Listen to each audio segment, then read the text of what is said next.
Hello and welcome back to Bookish, and welcome to Saturday Hodgepodge, my weekly kind of wrap-up of book things and bookish things and reading things and whatever the heck I want to talk about. If you follow my channel for any period of time, particularly this year, you know that I don't shy away from political topics, and if you have the misfortune of following me on Twitter, you know that I am a constant political rage tweeter. This will come up again later on in this video. So I am going to talk about something political here to start off with. We here in the United States are getting close to the presidential election and the congressional elections, and many state and local elections will take place on November the 3rd of this year. And I wanted to talk briefly about voting and talk about it in a way in which I think we oftentimes don't think about it. A lot of times, particularly in the United States, we have a tendency to think about voting for the candidate that we like. We vote for the personality of the candidate, and I have to tell you that this to me is, a fairly flawed way of voting. And one of the reasons for that is because it really overlooks one of the most important things about voting in a democracy. So voting in a democracy is our most direct way of communicating to the government what we want them to do. The reason why candidates should list goals and things they want to do and provide you with plans and not just say, whatever I come up with, is so that you know what you're voting for. You know what the government is going to do, because I have to tell you, when someone gets elected president, they assume, they take it as fact that you voted for them to do the things they said they were going to do. And I'm going to shock many people here in the United States of America and tell you that most politicians, most presidents try to do the things they said they were going to do during the election. They may fail, their attempts may be half-hearted, but they try to do those things. So, for instance, in 2016, President Trump said he was going to build a wall. He hasn't really built a wall, and certainly Mexico hasn't paid for it, but it doesn't mean he hasn't attempted to do it. So if you didn't really like that idea, then you shouldn't have voted for him. He told us he was going to try to repeal Obamacare. Well, if you like Obamacare, or you depended on Obamacare or the Affordable Care Act as it's rightly known, then that was a signal for how you should vote. This is important, particularly in an election in which we have an incumbent president. Because here's the thing, if you re-elect an incumbent president, the signal, the message you're sending is keep doing what you're doing. That may not be the message you intend to send, but that's how it will be interpreted. If President Trump is re-elected, he can rightly say that he was re-elected to keep doing the things he's been doing. So voting for him is voting for more of the same. Now, in my opinion, that means voting for more corruption. That means voting for more efforts on his part to weaken the United States Constitution. That means voting for more lies about the COVID-19 pandemic. That means voting for perhaps the destruction of the United States as we know it. But that's my political point of view. But regardless of how I feel, if he gets reelected, that's how he will interpret that election. So it's an important thing to keep in mind. In this upcoming presidential election and congressional elections in the United States, by re-electing people, we are saying keep doing what you're doing. If we re-elect Republican senators who are always loyal to Donald Trump, we're re-electing them to be loyal to Donald Trump, and that's what they're going to keep doing. If you want Republican senators to stand up to Donald Trump, you have to vote for Democrats. Because the Republican senators are not going to do that. So in one way of looking at the election is voting for Trump is voting for more of the same that we've had for the last 4 years, and particularly in the last year, and voting for Biden is voting for changing the way we approach our problems. This goes beyond the personality of candidates, and I think it's something important to keep in mind when we're voting. So, forgive my public service announcement about voting. So on to bookish things. As Ike harasses my son in his bedroom while he's trying to get his college work done. So I finished 2 books this week. The first book I finished is Cantores by Carolina de Robertis. I read this book as a part of Latinx Heritage Month and honoring Latinx heritage. Miss de Robertis lives in the United States. She is of Uruguayan descent, and this novel is set in Uruguay. I'm not going to go into the novel a whole lot here because I am planning on reviewing it sometime next week and posting what will at least be a short review. But I will say that on the whole I liked the book, and I'm still thinking about exactly how much I liked the book, because I don't think it was a perfect book by any means. But I did find lots of things about it interesting, and I did find lots of things. What are you guys barking at? There's nothing out there. Go on. Go. Get. If you're going to bark, you have to leave. If you're not going to bark, you can stay. If you're going to bark, you have to leave. Anyway, there were lots of things about it I didn't think worked, and so I want to do a review on that, in part because I like reviewing books that I don't necessarily give a wholehearted endorsement to. It makes me think about the book harder. So I did finish that. Also, I finished Edward P. Jones's collection of short stories called All Aunt Hagar's Children. This is a buddy read I did with Patrice Jones, a BookTube commenter and frequent buddy reader, and there are 13 stories in here that are not related in anything other than style. And I was talking to Patrice about this because we've been exchanging Voxer messages. I was talking to her about this book and about reading short stories in general. And it occurred to me in the course of that conversation that rarely do I pick up a book of short stories and read it from beginning to end.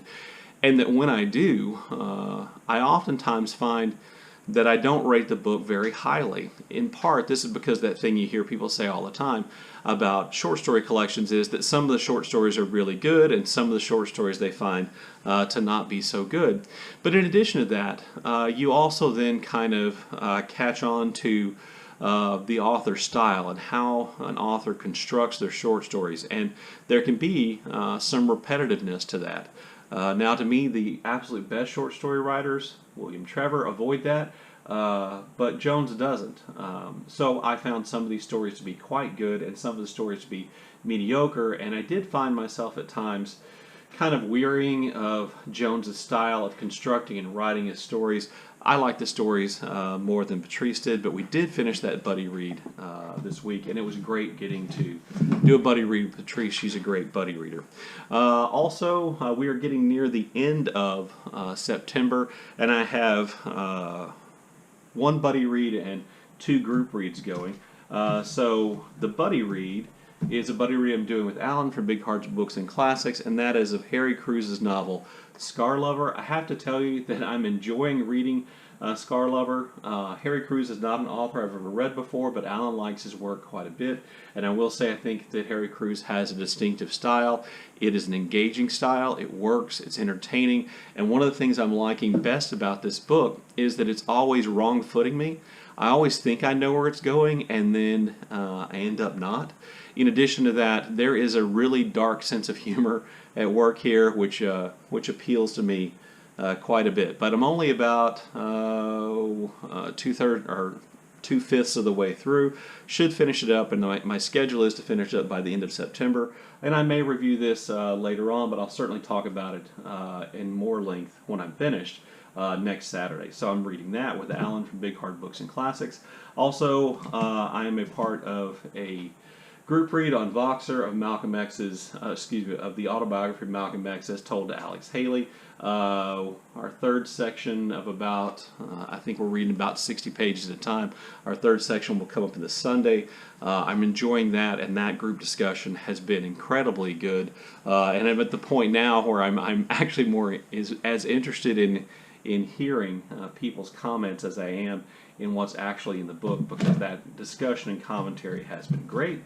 And then all year I've been a part of a Toni Morrison group read-along of all of her novels, and I believe this month's novel is Love. a Toni Morrison, which I'd never read before. I am about 60 pages in, and I'm really liking it so far. Now, last month, you may notice I didn't mention that I read a Toni Morrison novel last month. That novel was Paradise, which I just read, I think, last August or maybe 2 years ago. So it was a fairly recent read for me. And I got behind in August on my reading, and I decided that that would be the one Morrison novel that I didn't read or reread because it was the one I'd most recently read. I kind of regret that because I couldn't really participate in the Voxer discussion. But Love is one I haven't read, and it's a good deal shorter. And I'm on schedule to finish that by the end of the month as well. So there you go. There's my reading stuff. The other thing I want to talk to you about is writing. You may know that I have been working on a nonfiction writing project about my great-uncle's military unit during World War II. I have some writing vlogs out there. One at the beginning of the summer where I was really optimistic that I would finish the book, or the first draft of the book by summer, and I have completely fallen off the wagon. Steve Donoghue has sent me encouraging and goading Voxer messages frequently during the summer to try to get me back on schedule, and I really appreciate that, Steve. He also has also made some suggestions about that book and then about another project, which really are exciting. I appreciate Steve's care and concern for my lack of progress on my writing project. And so what I've realized is that I only consistently work on my writing project if I have a schedule, if there's some system of accountability. I wish I could say that I were a stronger person who just would sit down and do it because I want to do it and because I feel a need to do it, but obviously that's not true. And so I'm going to hold myself accountable by creating another writing vlog, which I will begin today, in which I will post that writing vlog next Friday. And so you'll be able to see if I actually stick to that schedule. But I do want to finish the project I was working on because I am just a little over halfway done with it. At this point, it would feel like quite a waste if I didn't produce something, even if it's just something to show to my dad, because he has an interest in the subject as well, and that should be my motivation getting done. But for various reasons, angst about the world, laziness, easily distracted, whatever it is, and then life outside of books and writing getting in the way. I haven't been able to do that, so I think the writing vlog will be a way to get me to stick to that. I oftentimes do shout-outs during my Saturday Hodgepodge videos, so I want to do that. I want to shout out a specific video by KayTheReader in which she reviews Gathering Waters by Bernadine L. McFadden, I believe is the name of the author. Anyway, I'll leave a link to the review down below because Kay, essentially, her review is in the form of a poem, and I thought it was great, and I think a lot of people should see it because I thought it was kind of brilliant. So I wanted to leave a link to that specific review. I found 2 new channels, as you may know, and it's one of those things I suggest to you as a booktuber is to occasionally just do a search for the BookTube newbie tag, set the filter for a month, and then see if you can find new channels out there who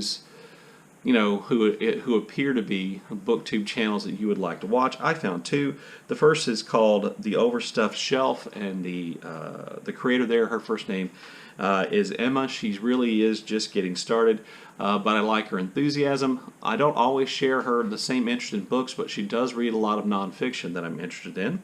And then also Kayla at Spontaneous Reader. She reads a lot of nonfiction, and I believe there's a lot of nature writing that she reads, as well as fiction. And so I found her channel interesting as well. I encourage you to go check those 2 channels out. I'll leave links to them down below. There you go. There's Saturday Hodgepodge for this week. As always, look forward to your comments in the comments section below, and thank you for watching.